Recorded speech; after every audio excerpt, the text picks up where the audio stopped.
That was a delectable medley of footballing splendour. How much fun was that? I truly, truly loved it. And it is the most Tottenham thing that you will ever see. Only Tottenham can do that. Only Tottenham Hotspur are capable of equalising and celebrating and doing the chicken and loving the fact that it was Richarlison, a former Evertonian, scoring at Anfield, really embracing it, choreographing dance moves with Heung-min Son. The Tottenham fans that had decided to stay after their terrible start, going potty in that Anfield Road end. And yet they managed to lose the game. Only Tottenham are capable. It really is the definition of Tottenham Hotspur. Listen to this. Liverpool only had 4 shots on target all game. And look at the game. Look at the state of that game. Look at the result. Look at what Tottenham have done. Liverpool have had 4 shots on target. It is just sensational. And think about Tottenham Hotspur. Think about who they are at the moment. Think about what happened to them only 7 days ago. 7 days ago, they had to reimburse their fans. And nearly, they had to do it again. The statement that they put out last week, saying that they were going to reimburse fans. Good news for Levy. It's already proof ready. Could have put it out again this week after about 15 minutes of the game. It looked like they were going to have to do it all again. 5 goals conceded in 21 minutes at St James's Park last weekend. 3 in the first 14 minutes at Anfield a week later. That is Tottenham. When people talk to me about Tottenham, they always think I'm a bit snide or a little bit condescending or sometimes malicious. This is why. They are just the gift that keep giving, aren't they? Can you believe that? 5 goals conceded in 21 minutes at St James's Park last week. 5 in 21 minutes.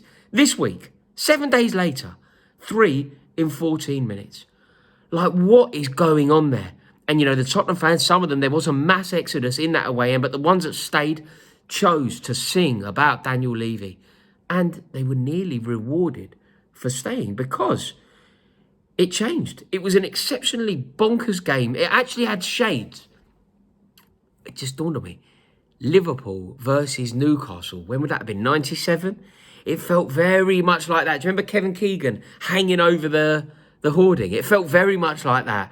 But that really was a bonkers football match. I truly loved it. And all that really matters is Liverpool have gone above Tottenham into 5th.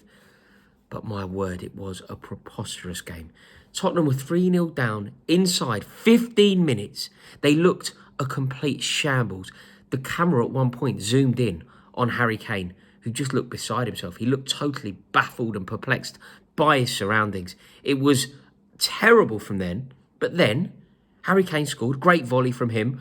The way that Van Dijk got spun by Perisic is troubling. Virgil van Dijk got so badly done yet again. Perisic, he didn't do anything particularly spectacular either. He simply cut back. Van Dijk went. It was Gary Pallister, Gianfranco Zola. Van Dijk went. Perisic did what he was meant to do. Chipped it in beautifully. Harry Kane adjusted his body, volleyed it in. Tottenham are back in the game. But Liverpool was so in control that all you thought would happen is Liverpool would end up winning the game 4-1, 5-1, maybe even 6-1, you know, do something historic like they did against Manchester United. That's how it felt it was going to go. But then all of a sudden, Heung-min Son has scored. Heung-min Son has scored, having hit the post. There was a bit of pressure. Romero hit the post. Heung-min Son hit the post. Felt like there was building pressure. It felt like there was a chance. 3-2. You know, maybe Alisson could have done more with that Son goal, but 3-2. But again, we're inching ever closer to the full-time whistle, and Liverpool are going to grind it out because it's Tottenham. And lads, it's Tottenham. It's the spirit and the culture of Tottenham. They're not going to come back. Suddenly, what? They've scored. Richarlison, of all people, the former Evertonian, somebody who is persona non grata at Anfield, he milked it. He loved it. He was part of a choreographed dance routine with Heung-min Son. They really were lauding it. He was looking up into the Liverpool fans, really enjoying the celebrations of the Tottenham fans. And then all of a sudden, it was over. And it was all because of Tottenham switching off. Like Liverpool, don't get me wrong, they won't be happy. And there were times when Liverpool started to resemble Tottenham in terms of the way that they defended. You know, Liverpool were inviting the pressure on. Liverpool were failing to trap runners. Liverpool weren't winning the 50-50s that they had to win. And Tottenham looked like they had produced one of the great comebacks. But suddenly, Lucas Moura presents the ball to Diogo Jota, who just punishes them. Diogo Jota made light work. It was a great finish. Klopp went mad. I noticed at the end of the game, by the way, the fist bumps were back from Klopp. Feeling good about themselves again, Liverpool. They're feeling like there's a chance of top four. I think it's beyond them. I think Manchester United's win today and Newcastle are just beyond. I think that it's a close shot now. But I think Liverpool are going to keep fighting. And they seem to believe that it's possible. Like I say, Klopp's doing the fist bumps. He celebrated so madly that I think he pulled his own hamstring. Looked like he pulled his hamstring celebrating, Jurgen Klopp did. He was definitely limping towards the end. But Lucas Moura has just bottled it. Again, he's done it again in Merseyside, Lucas Moura. Lucas Moura has not had the greatest time in Merseyside this season. He lasted 6 minutes at Goodison Park and then he got sent off. And then today, he's assisted Diogo Jota with his only touch of the ball.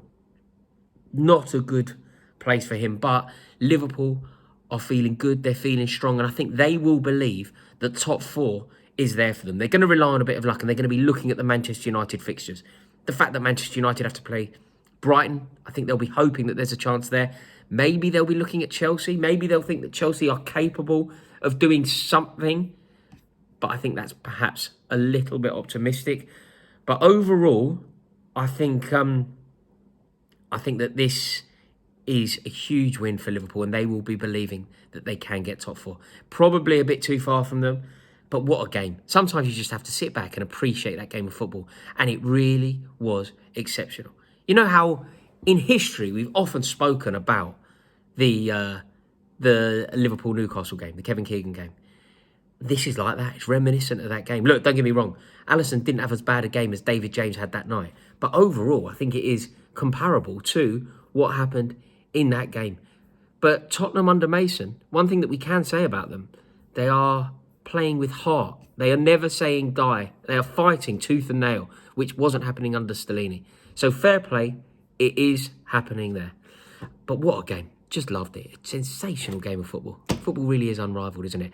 I have to say, thank you all so much for watching this video. And just before you go, please click subscribe. I am inching ever closer to the promised land that is 250,000 subscribers. So it really would be an honour to welcome you into this community. I love what we're building here. I love having these football conversations with you. So if you would consider clicking that subscriber button, it would massively help me out. I would be honoured to welcome you into this community. But what a game that was. Diogo Jota with a knife to the heart of Tottenham. A sensational game of football, one that I truly loved. But look, overall, Ryan Mason's mini era, he's managed to get Heung-min Son attacking, finding a bit of rhythm. If you ask me, they should give him the job permanently. In a bit, have a wonderful Sunday.